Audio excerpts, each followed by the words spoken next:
नमस्कार सांग मैंने राधे राधे स्वागत जनाऊँ मोर गोटे फ्रेश मिनी कुकिंग वीडियो को। तो आज रेसिपी थी देसी कुकुड़ा अंडा झोल को सुखा तरकारी। तो आसतु केमती करुचे देखौचे। ये फास्ट अंडा और आलू को सिझेदेली 15 मिनिट सिझापी छाड़देली। देन ताकू चोपा छड़ेकी तेल हलदी लुण लंका गुंड दे टिके भाजीदेली। देन ताकू काढ़ी लवंग डालचीनी पकईकी आ तेजपत्र दे टिके भाजिली। मसला देकी भाजिकी टमाटो पकईली। देन सबू गुंड मसला एका सह देकी मिक्स करदेली। देन पानी देन ऐड है सिझा आलू। देन ये टिके फुटीगला पानी मसला पानी अंडा देली।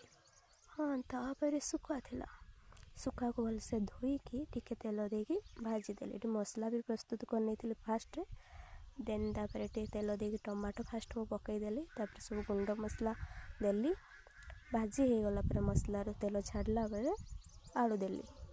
देन आलू को भलसे कषिकी ये सुखा पकईदेली। टिके स्वाद अनुसार लुण। देन पानी फुटीगला रेडी सुखा। आ प्लेटिंग।